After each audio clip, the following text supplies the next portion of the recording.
Maulang weekend, iiral pa rin sa ibang bahagi ng Mindanao at Southeastern Luzon.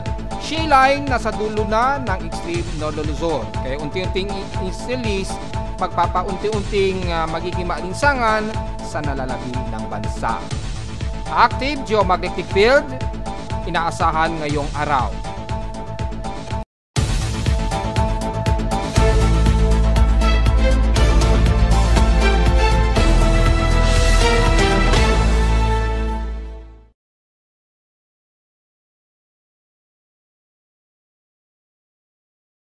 Hello, good morning mga folks. Welcome po muli sa ating Daily Weather Bulletin at Analysis para sa araw ng Biyernes o Araw ng Mga Puso, February 14, 2025. Ang oras natin bukas may umaga ay alas 10:33 na o 34 na ng umaga. Happy Valentine's po sa ating mga kababayan ngayong araw at marami ngayon ang lalabas ngayon sa ating mga tanghanan at mamamasyal. At since hindi naman ito non-working holiday ay maaring nagse-celebrate pa kayo ng Araw ng Mga Puso. So mamumutakti ng bulaklak sa inyong mga opisina, sa mga eskwelahan para sa pagbibigay sa inyong mga hinahangaang personalidad. At sa mga magsing-irog naman ay nagse-celebrate ng kanilang Valentine's Day ngayong araw. So dahil sa umaapaw ngayon ang Valentine's Day ngayong araw, ay aapaw din ang magiging maulan at gloomy dito sa atin sa bansa. Bagamat sa ibang parte ng bansa ay medyo nagiging maalinsangan na unti-unti, medyo tumataas na po yung ating hot humid sa bansa, pero ramdam pa rin kahit kakaunti ang ating amihan pa rin. Nandyan pa rin yung presensya niya habang unti-unting magbabago pa lang dahan-dahan ang ating klima. Kung naalala ninyo kahapon, nagkaroon na ng malakas-lakas na ulan dito sa Metro Manila. Bumubuhos na po yung isolated rain showers. Nangangulag labang yung mainit na temperatura ay unti-unti na pong nagpapalit.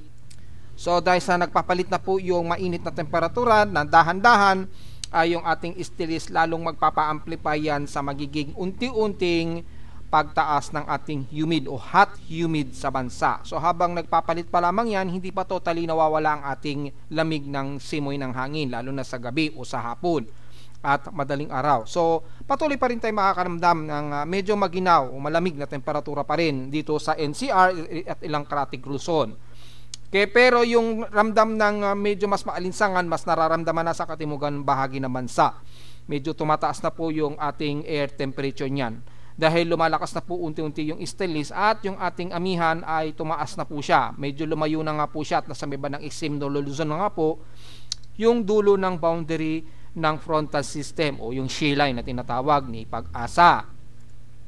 So dahil sa magiging maulan na po, kalat-kalat po o mga isolated rain showers, kahit dito sa Metro Manila ay medyo prepare po tayo ng inyong mga pananggalang sa ulan, lalo na sa mga magsing-irog na nagse-celebrate ng Valentine's Day ngayong araw. Sigurado po yan na makakaranas kayo ng mga isolated light to some moderate rain showers lalo na dito sa Metro Manila. Kung titingnan natin sa Doppler radar imagery ay mga katamtaman na water vapor lamang ang nakikitaan natin dito, pero patuloy pa rin na nagkakaranas ng mga isolated at kalat-kalat na mga ilang moderate and some heavy rain showers sa may parting Southeastern Luzon o bandang Bicol region pa rin. So medyo magpapatuloy pa rin na mararamdaman ang mga pag-uulan, kalat-kalat ngayong maghapon dyan sa may bandang southern part ng Luzon area. So medyo importante magdala po ng payong ngayong araw. Sa ating current conditions, overcast, gloomy, haze at mostly cloudy po. At haze ang umiiral. At bukod sa mostly cloudy ngayon ang iiral natin dito sa Metro Manila. Sa last temperature ni tala, naka-weather station kanilang 3:51 AM, nakapagtala kami ng lowest of 25.6 degrees Celsius. Kahapon, medyo maalinsangan na ng bahagya na umabot sa 32.1 degrees Celsius. Ang aming highest temperature kahapon ng hapon at 1:17 PM. Ibig sabihin, medyo mataas na ang aming heat index sa Caloocan, umaabot na ng 41.9 degrees Celsius, napasok na sa pinaka-danger level boundary ang init pandama. So siguro mga starting ng katapusan, siguro mga 1 week siguro before end ng February, ay magre-report na tayo ng highest air temperature na. Tatanggalin na natin yung lowest temperature at rainfall sa ating Facebook report. Dahil papasok na nga po yung ating amihan, ay yung ating alinsangan yung hot dry season rather, ay yung ating report para sa lowest temperature ay tatanggalin na natin. Siguro sa mga huling linggo na yan ng February 2025 na. Dahil yan na talaga yung pinakasimula ng pagpapalit o transitioning ng ating hot dry season mula sa pinakaamihan. So sa pinaka-highest nga namin ay 32.1 degrees Celsius, pero kung itatabi natin sa systems in past 24 hours, nangunguna sa may pinaka-highest temperature ang Subic Bay na may 34.3 degrees Celsius na highest air temperature. At sa lowest temperature naman, tumataas na rin ang temperatura sa Baguio na nasa 16.2 degrees Celsius ang kanilang lowest temperature. Sa Iloilo naman ang Kasiguran Aurora na patuloy na nakaranas ng mga pag-ulan, umabot ng 78 mm ang total rainfall sa kanila. Kahapon dito sa amin sa Caloocan, umabot sa 3 mm ang total rainfall sa amin, at kanina may light drizzle rains kaming naranasan na 0.6 mm na total rainfall. So way below normal pa rin ang total rainfall namin sa Caloocan so far. Hindi gaya sa may bandang Quezon City ay mas mataas ang naging pag-ulan na. Samantala sa ating outside humidity, mataas po ang ating cold humidity, mataas yung ating humid concentration, nasa 80%, at bumaba ito ng 5% since last hour. So mataas din ang ating atmospheric pressure, 1012 hectopascals, and steady ito since last hour. Medyo moderate, pa-high tide na po tayo ng bahagya, may 2 hours and 14 minutes pa to maximum high tide, mamayang 12:51 yan, mamayang tanghali. So titingnan natin kung manatili pa rin mataas ang alon kung sisilipin natin gamit ng ating global assessment monitoring for tropical cyclones, at sa significant wave height natin ay makikita na nanatiling mataas pa rin yung kanlurang silangang bahagi at ilang bahagi sa northwestern Luzon, maabot sa 1.25 meters pa rin ang pag-alon. Pero within or next 48-hour period ay unti-unti na namang hihina ang pag-alon natin sa halos buong bansa na. Kasi magkakaroon na ng halos monsoonal break sa mga susunod na 48 oras base dito sa ating significant wave height. Yan, mga by February 16 o 17. Mga bandang February 16 o mga February 16. Bukas ng February 15, medyo mataas pa rin yung alon natin. Umaabot pa rin ng 1.25. Pero probably mga February 16 to 17, maaring kumalma yung karagatan natin. Dahil humihina na rin yung daloy ng northeasterlies sa may bandang extreme northern Luzon natin. Pagsapit ng bandang mga February 17 o 18. Which is, kung naalala ninyo yung report ko, maaring February 18, magsisimula na nga ang magkakaroon ng medyo monsoonal break ng ating amihan na. So hindi pa totally hot dry season pa, medyo mamamahinga na muna ang ating northeast monsoon kung sakali base sa forecast. Mamamahinga ito, so lalakas muna yung ating easterlies, so magpapailinsangan yan sa bansa sa mga susunod na araw, pero hindi ibig sabihin wala na po yung ating amihan or hot dry season na. Hindi pa po, magkakaroon muna ng parang monsoonal break. Then, dahil magkakaroon ng monsoonal break, dyan magiging medyo maalinsangan tayo hanggang siguro sa magkakatapusan na yun ng February. And then, mula kasi sa bandang 18, mga Tuesday po yun o 19 na tuloy-tuloy, starting na po yan ng transitioning to hot dry season. Diyan na po yung unti-unting nagpapalit na po yung ating klima. Kaya medyo mainit-init na po yung mararamdaman natin madalas. At dahil sa makakaranas tayo ng unti-unting pagpalit ng klima, dyan makakaramdam tayo ng mga localized thunderstorms sa Metro Manila, bigla ang isolated moderate and heavy rain showers, biglang buhos yan, then titigil. Madalas makakaranas na tayo ng mga localized thunderstorms yan sa Metro Manila, biglang buhos. So madalas mararamdaman yan sa Quezon City, hanggang Taytay, hanggang dyan sa may bandang Quezon Province. Manaka-naka dito sa may bandang Caloocan.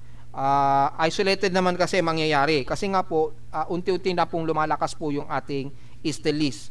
So dumadalas po yung water vapor sa umaga, tanghali, and then sa hapon pag lumalamig yung temperatura ng bahagya, bubuhos ito bilang isolated rain showers. Mararamdaman yan, at kahapon nga po naramdaman yan ng mga taga Quezon City. Biglang buhos na malakas na ulan, then biglang titigil agad. So madalas mararamdaman na natin yan this coming weekdays po. So dadaan muna tayo sa bandang weekend na medyo ganito ang ating lagay ng panahon. So malinaw yan mga folks ha. At least medyo prepare tayo pagdating ng weekdays. Next week na po yan. Medyo madalas na ang mga localized thunderstorms sa Metro Manila at mga biglaang isolated rain showers na.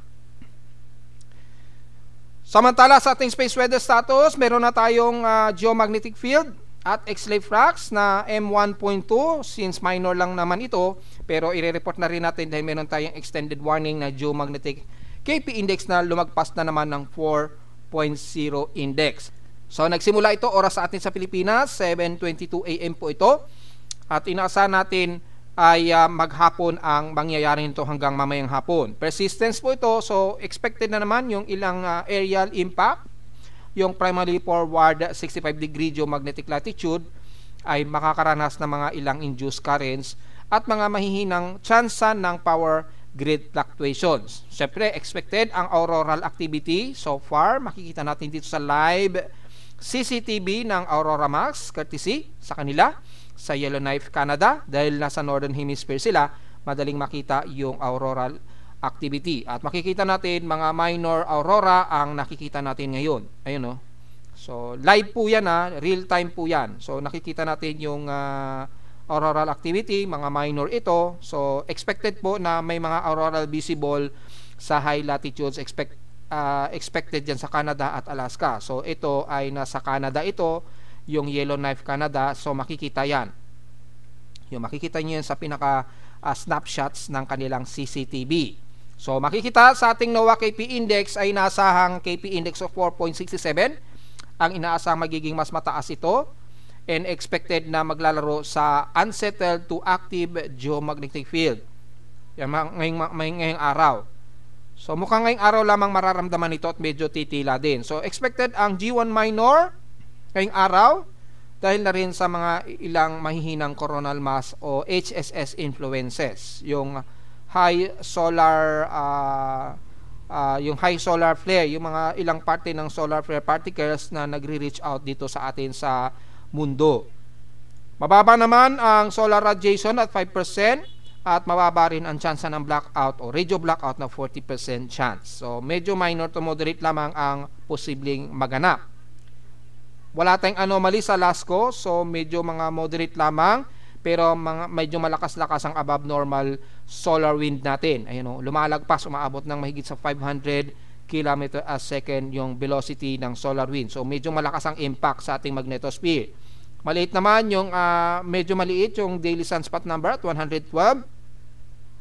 At yung sunspot na yan ay nakatutok medyo sa Earth, yung AR3989 at AR3990. So yung cluster na yan ang medyo nakatutok sa Earth. So, bahagya lamang ang ating GOS X-ray flux, yung fluctuation. Yan. Medyo nag-R1 ito. So, minor moderate lamang. Umabot sa 1.24 ang pinaka-expected highest ng GOS 16 longitude location. Yung kanyang magnetosphere. So, medyo mataas. Pero, pumasok yan sa M category. So, M1 lamang. Hindi naman masyado sobrang lakas ng X-ray flux na nag-arrive sa Earth. So, medyo walang masyado epekto sa proton flux. Yung geomagnetic activity natin nasa active lamang na 4.33. Yan.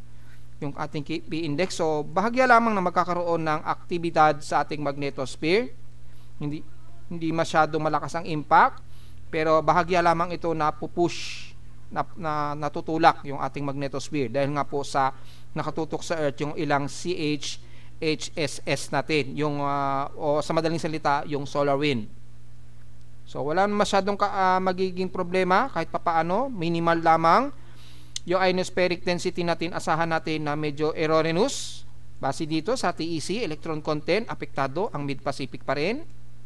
So dahil apektado ay medyo mataas dito, maabot sa 85 yung ionospheric range error. Ayan maabot ng 85. Yung area na yan sa may bandang Mid-Pacific o bandang Marshall Islands, pagitan sa may equator. So medyo mataas ang TEC dyan.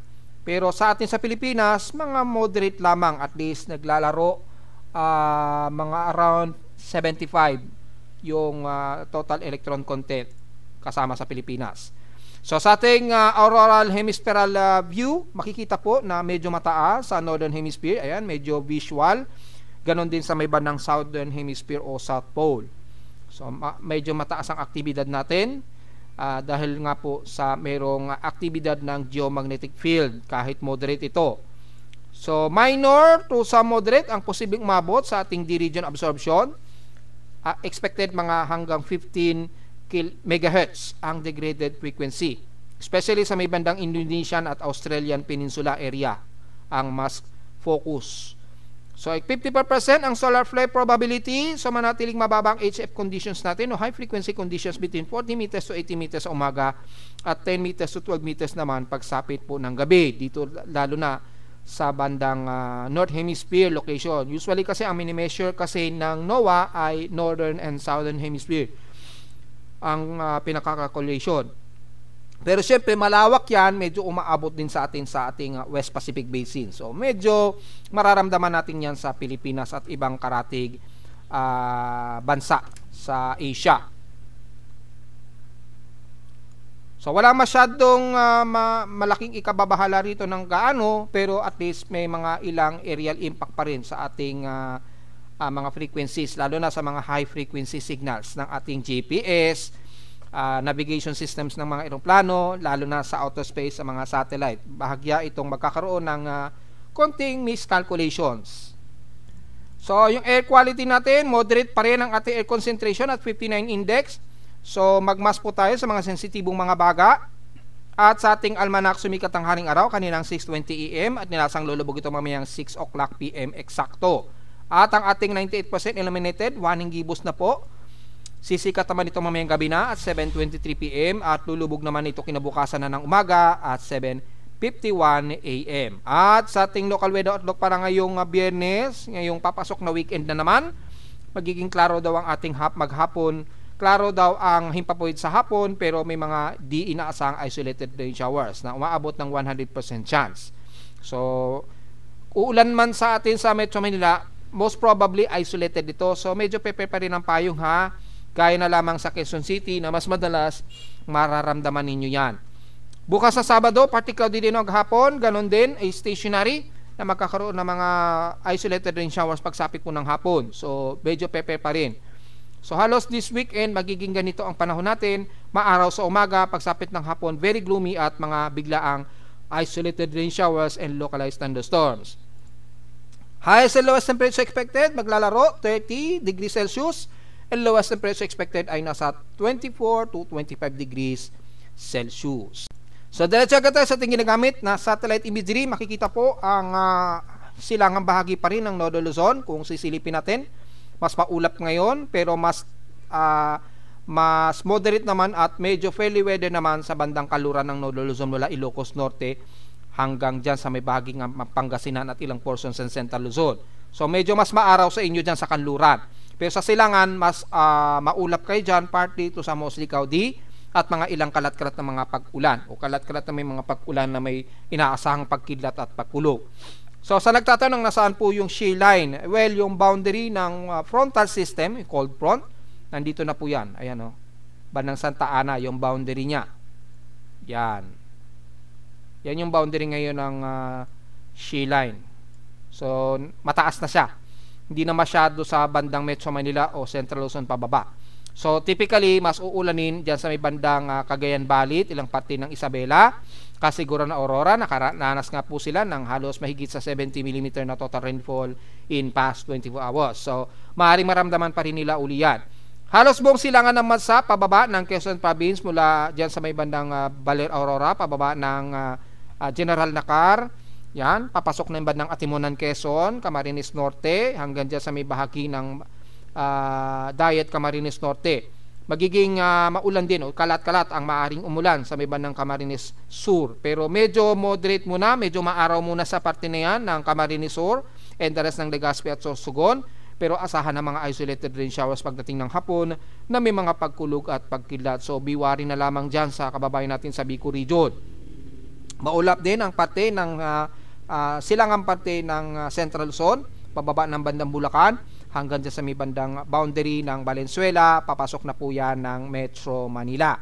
At dahil nga po dyan ay expected po ng heavy rain showers ay maaring mag-propagate sa may bandang Bicol region, lalo na sa may bandang Catanduanes Island. So medyo prepare po at ingat sa biglaang flash floods kung biglaang buhos ng malakas na ulan sa hapon o sa gabi. Maulap sa buong Metro Manila, ilang bahagi ng Calabarzon area, so mga isolated light to some moderate showers, lalo na mamayang hapon. Magiging madalas na po ang mararanasan natin yung mga isolated light to some moderate rain showers at minsang heavy rain na hindi naman tumatagal ng mahigit isang oras. Siyempre expected ang mga localized thunderstorms, so medyo prepare po tayo, kabilang na ang buong Southern Luzon at Mimaropa area. Mas maulap nga lang ng parte sa may bandang Mindoro, pero expected mataas din ang temperatura lalo na sa may bandang San Jose, Occidental Mindoro.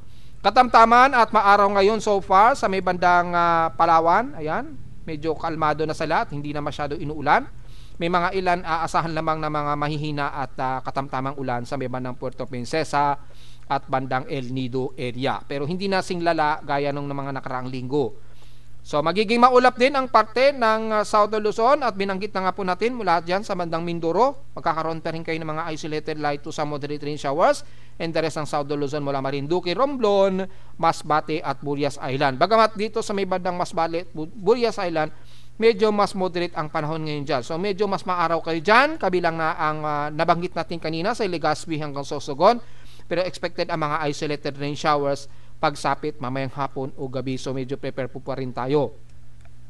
Sa may Visayas naman, ang kanluran ng Panay Island at Negros region, magiging maulap kayo dyan, medyo gloomy at expected ang mga kalat-kalat na mga isolated light to some moderate rain showers, kabilang na ang Capiz at Aklan, Iloilo, Guimaras at Watawid ng Bacolod ng Negros region, Canlaon, pababa na yan ng bandang Kabangkalan sa may bandang katimugang parte ng Negros Occidental hanggang Sipalay, pero magiging moderate madalas ang magiging panahon ninyo. So medyo nakaka-penetrate yung sikat ng araw sa inyo. Maya-maya lamang nagiging overcast, din mamaya-maya magiging mostly cloudy tayo. So mga isolated rain showers din ang asahan ninyo na may mga pagkulog at pagkidlat, especially sa hapon. So medyo prepare pa rin sa mga pananggalang sa ulan, lalo na mamayang hapon. Kabilang na ang Negros Oriental, mula dyan sa may bandang Ayungan, pababa ng bandang Dumaguete. Katamtaman sa may bandang Siquijor, pero expected ang mga isolated rain showers din and the rest ng central ng Visayas, sa Cebu hanggang Bohol na makakaranas ngayon ng ilang moderate and heavy rain showers, lalo na dyan sa may bandang silangan ng Talibon, Carlos P. Garcia, pababa ng Mabini hanggang Valencia sa may Bohol. So ingat po sa biglaang flash floods just in case na biglang tuloy-tuloy ang malakas na ulan, pero expected within 1 to 2 hours ang maaring magiging itatagal ng ulan sa may bandang Bohol. So maaring umabot yan sa may bandang Mactan at Cebu. Prepare na lamang just in case biglang bumuhos ang mga ulan sa inyo. Expected ang mga localized thunderstorms at ang Southern Leyte nakakaranas din ng ilang moderate na heavy rain showers dyan sa bahagi ng Baybay pababa na yan ng San Francisco. So ingat po sa mga biglaang flash floods. At sa hilagang parte naman ng Leyte mula Tacloban, Ormoc, yan kasama na, ay makakaranas ng medyo gloomy at overcast din na panahon. So mga isolated light to some moderate rain showers ang maaring magpang-abot dyan, ganon din sa may bandang isla ng Biliran. Moderate weather naman sa bahagi ng Eastern Samar region. Isolated light to some moderate rain showers din ang aasahan nitong maghapon, pero mas madalas mararamdaman niya ng mga taga-Borongan Eastern Samar hanggang Gian Eastern Samar. So hindi naman masyado mataas ang trough ng kaulapan dyan, yung cluster. So medyo mas katamtaman ang lagay ng panahon sa inyo sa Samar at Leyte area. Magkakaroon lamang ng mga biglang kalat-kalat at isolated rain showers sa hapon dahil nagpapalit na unti-unti ang ating klima. Maulan din ang buong bahagi ng Surigao region, mostly moderate and heavy rain showers ang mararamdaman ng mga taga-Dinagat Island and the rest ng Caraga area, kasama na ang Agusan del Norte hanggang Agusan del Sur, the rest ng Surigao del Sur at pababa dyan sa bahagi nga po ng Bislig hanggang dyan na sa bandang Compostela Valley, sakop ng Davao de Oro. Magdala po ng pananggalang at ingat sa biglaang flash floods just in case dahil mas madalas makakaramdam kayo ng mga moderate and some heavy rain showers dyan sa bandang Surigao del Sur pababa hanggang Davao Oriental. So ingat na lamang po sa biglaang malakas na ulan just in case.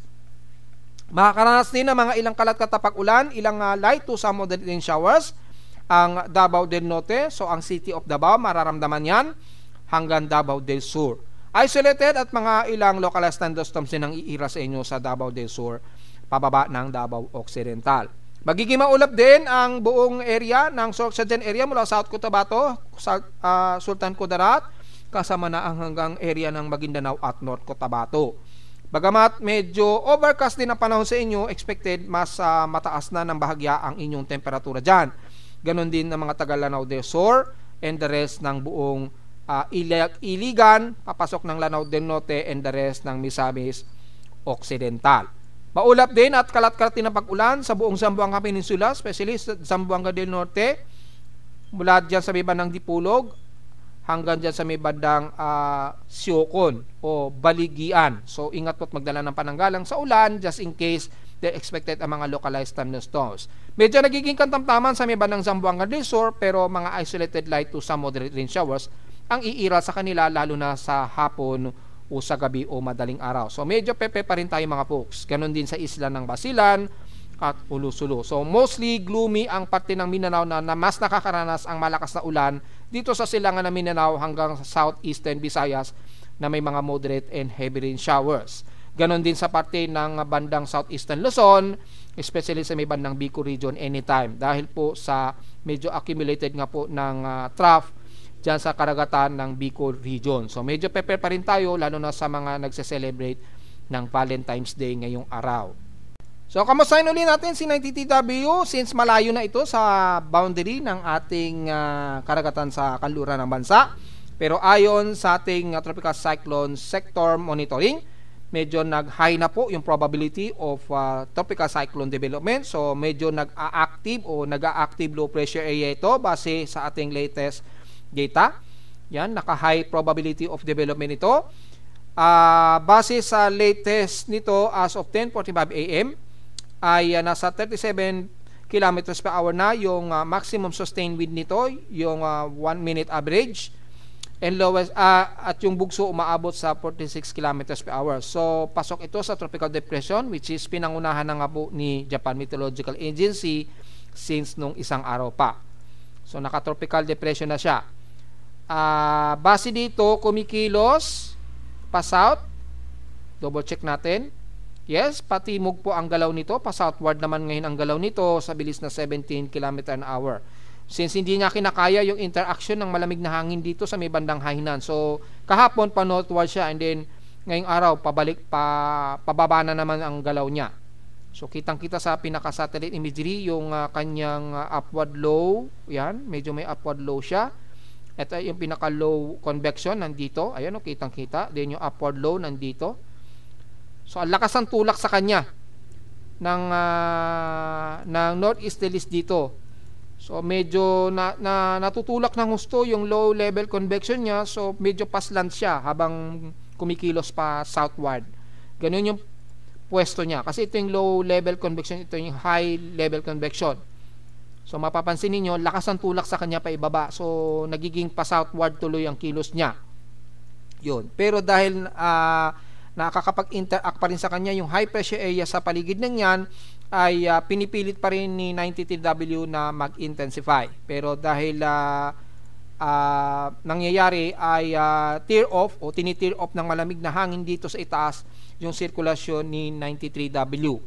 So nagagawa pa rin niyang high probability of tropical depression development.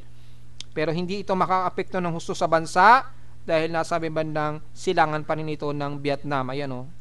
And then yung daloy ng hangin sa kanya, yung vertical wind shear ay pa west, northwest, hindi masyado ito makakalapit sa bansa. So walang masyadong epekto ito sa Pilipinas, maliban na lamang sa mga taga Vietnam. Yun lamang pinaka-latest natin dito kay 90TW at wala naman so far tayong binabantayan na kasunod. At kung titingnan natin sa forecast and symbols, hindi pa naman ito itinataas yung kanyang possible of intensification development. Hindi nagkaroon ng forecast sa kanya kung sa susunod na 24 hours ay tuluyan ito magiging isang aktibong bagyo. Nanatili pa rin itong high-low pressure area. So, anytime na lamang yan, madidisolve na lamang yan pag hindi na niya kinaya ang tagal ng high pressure area sa taas niya. natutulak nga sa pababa dahil sa lakas po ng high pressure area dito sa may bandang Hainan, Southern China. So anytime na lamang yan, bigla na lamang hihina yan at tuloy-tuloy na magiging remnants na lamang anytime. So wala na masyadong magiging concern o malaking significant impact maging sa Vietnam. Kung sisilipin naman natin yung latest gamit ang ating tropical cyclone assessment monitoring, ay wala naman na tayong namamataan na panibagong anomaly. Ayan, napakaliit na, halos wala na. Dito na lamang sa may bandang Southern Hemisphere na lamang ay may mataas na anomaly. Dito sa atin ay wala po, so wala tayong masyadong magiging komento rito o report. Yan, wala rin tayong inaasahan na anumang sama ng panahon na susunod dito. So wala tayong maire-report sa lagay na ito ng possible tropical cyclone development. Ganon din sa mga computer models ay wala rin halos. So maging sa computer models, wala tayong magiging komento for possible na susunod na tropical wave, pero asahan natin ang magiging maulan pa rin sa silangang bahagi ng bansa dahil sa ating eastern list na umiiral na at yung ilang surface trap sa may bandang Davao region sa mga susunod pang mga araw. So this coming weekend, makakaranas pa rin tayo ng mga kalat-kalat na pag-ulan. Yan, kitang-kita naman yung trough, lalo na't madalas nabubuo sa silangang parte ng bansa. Pero wala tayong expected na may mabubuong anumang tropical wave. So lahat ng agencies walang pinapakita dito. So wala tayong masyadong magiging comment. At sa ulat lindol, well, kalmado naman yung ating seismograph. So medyo tahimik yung aking seismometer sa Caloocan. Wala naman masyadong nadedetect na malakas-lakas na pagyanig so far dito sa loob ng bansa. Pero sa data feed ni PBOX mula kanina madaling araw, merong dalawang magnitude 4.0 ang naitala sa data feed ni PBOX. Mula kaninang 1:13 AM nagkaroon dyan sa may bandang southeast ng Caguait, Surigao del Sur. Magnitude 4.0 ito na may lalim na epicentral depth of 24 km. Ang location niya, ayan po, sa may Caguait. Yan, kung i-click natin yan, ito po yun. At ayun, hindi na-focus masyado. Ayun, yung Caguait, Surigao del Sur. Yan, sa dagat po, sa karagatan naman siya sa may baybayin ng Caguait. At nitong 10:04 AM lamang nagkaroon ng magnitude 4.0 din. Pero mababaw-babaw ng konti ito na may epicentral depth of 14 km lamang ang lalim. So medyo naramdaman ng konti yung medyo pagyanig ngayon nito. Diyan sa may bandang southwest ng Batubla, Sinsuat, Maguindanao del Norte. Yan. Pero dito, ayan, sako pa rin ng Maguindanao del Norte nga. So pasok siya. Yun. At medyo ramdam at least intensity 2 na pagyanig kasi medyo mababaw yung epicentral depth niya. Pero hindi naman magkakaroon ng malakas na significant na impact sa kalupaan at mga structure. Pero obserbahan nyo pa rin dahil medyo merong mararamdamang mahinang jolt dyan sa paligid na yan ng Sinsuat, sa area na yan. So medyo obserbahan nyo na lamang po, lalo na sa mga civil engineers natin dyan, kung may malapit kayong mga pamayanan. At so far ay after nyan wala namang sumunod. So mayroon tayong dalawang magnitude 4.0 na itala at may mga mahihinang pagyanig so far. So mula sa International Seismic Network, dumadami na naman ang sunod-sunod na pagyanig sa may bandang South America Ayan, so madalas-dalas naman ang mga pagyanig. At may mga malalakas na mga pagyanig, mga magnitude 5.8 sa may bandang south of Alaska at Banda Sea. So sa ibang bansa, madalas na naman ang mga pagyanig dyan. Pero sa Pilipinas, so far, wala naman tayong naitala na mas malalakas na pagyanig so far. So kung sisilipin natin ang historical earthquake natin para ngayong araw, for the month of February 2025, yan, nasa total of 365 earthquakes na po tayo. 347 dito is magnitude 2.0 pataas, 15 sa magnitude 4.0 at nanatiling 3 ang ating magnitude 5.0. So wala namang masyadong concern, pero madalas na namang yumayanig-yanig sa may bandang Mindanao area. So kahit konti pa lang ang ating total earthquakes ngayong araw, ay medyo alisto pa rin tayo dahil mukhang dumadami na naman ang cluster dyan, lalo na sa may bandang southern part ng ating bansa Huwag po tayong pakampante kahit na nasa mahigit 360 pa rin ang total earthquake natin sa bansa for the month of February. Kasi gaya ng ating paliwanag, the more na mas konti, medyo magiging mas alisto tayo dahil baka posibleng mag-ipon na naman ng malakas na energy yung mga tectonic plates. Nag-iipon yan kasi the more na kalmado, mas lalong nag-iipon ng energy yung mga tectonic, and then pag biglayang nag-jolt, potentially o posibleng mas malalakas naman ang magiging susunod na pagyanig. So maging alisto pa rin tayo. Kung logical lamang na conclusion o observation ang tatanungin natin o isasagot natin, mas magandang medyo may mga madalas-dalas na mga mahihinang pagyanig para at least nakakahinga yung mga tectonic plates natin.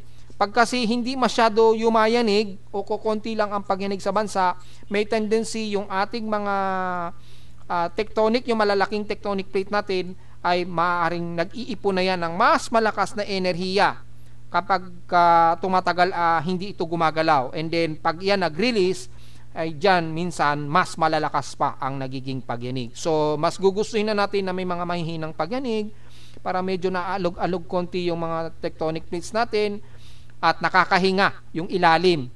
Kasi pag hindi, minsan mas madalas ay nagiging mas malakas yung nire-release na enerhiya. So ang tendency, mas malakas na mga pagyanig. So at least yun ang ating magiging observation at magiging pag-ingat na rin. The more na mas kakonti, the more na mas lalong maging maingat tayo at alisto anumang oras sa mga susunod na mga pagyanig, mga folks. So again, kukunti pa lamang ating pagyanig at hindi pa umaabot ng total of 500 earthquakes since nakakalahating buwan na tayo halos. Bukas February 15 na kasi, so kalahating buwan na tayo, hindi pa umaabot sa mahigit 500 ang total earthquakes. So medyo maging alisto po tayo the more na mas kakunti ang naging pagyanig. Kamustahin naman natin yung ating dam level since historical data at mukhang nagre-release na po ng sobrang tubig ang Ipo Dam. Apat na gate nito ang nakabukas. Ganon din kay Angat Dam, nagre-release na rin sa wakas ng sobrang tubig dahil sobra-sobra na po yung apaw niya.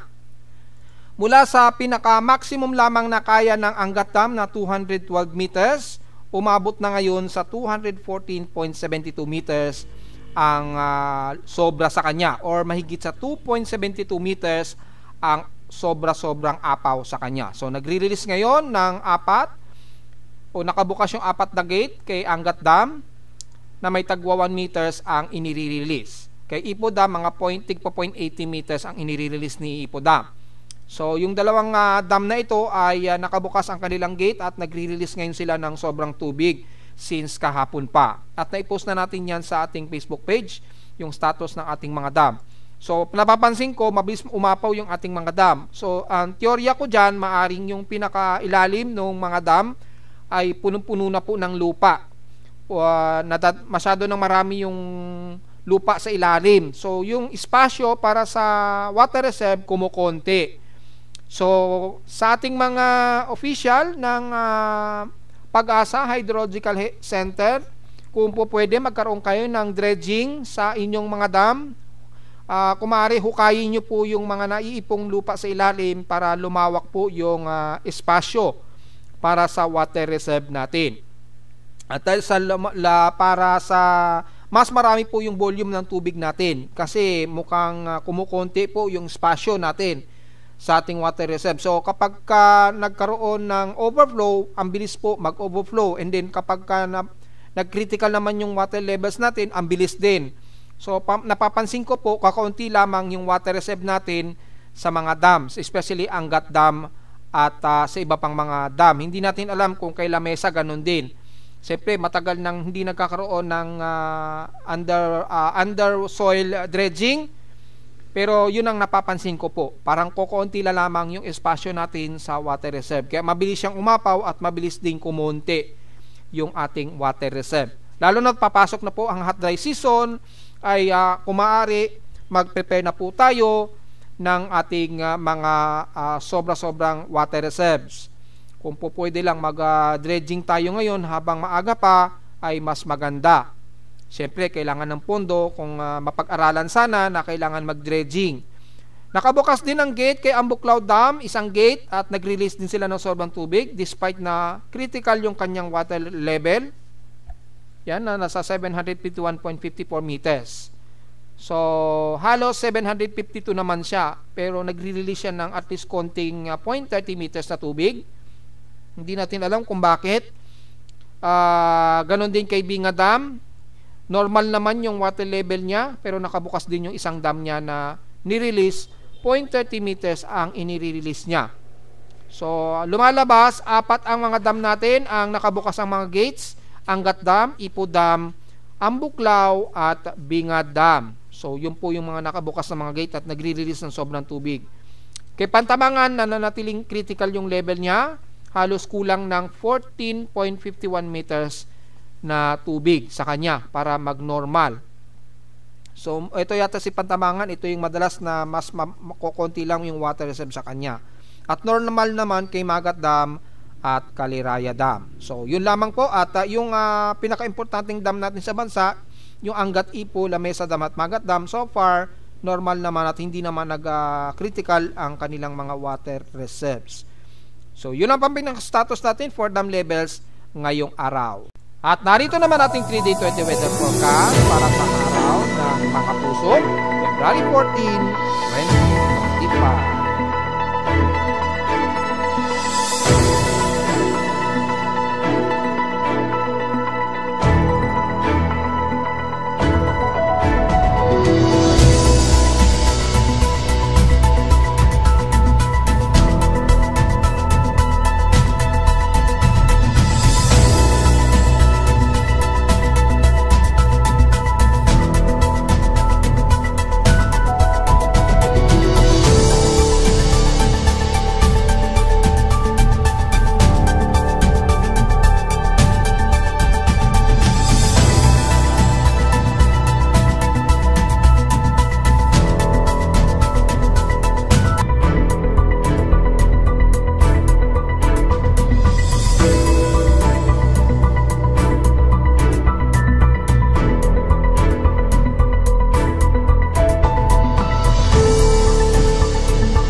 Para sa araw ng mga puso, February 14, 2025. Huwag po kalimutan na mag-like, share, subscribe po sa ating YouTube channel at visit lamang anytime sa ating website na www.pimoweather.com para sa iba pang detalye. Gusto nyo malaman ngayong umaga, since madalas again, magiging isolated po mga pag-ulan natin sa Metro Manila. So prepare po ng mga payong, lalo na mamayang hapon ha. At least ready po tayo sa mga marami ngayong nagde-date ngayong araw. So, magdala po kayo ng mga payong ha, dahil expected ang mga isolated at mga localized thunderstorms pagsapit po ng hapon. At visit naman sa ating website sa gusto malaman pinaka-directive o dynamic events mula sa reading ng aking aparato sa Caloocan at sa data feeds mula sa iba't ibang weather agencies. Maraming salamat po mga folks and happy weekend po sa ating lahat.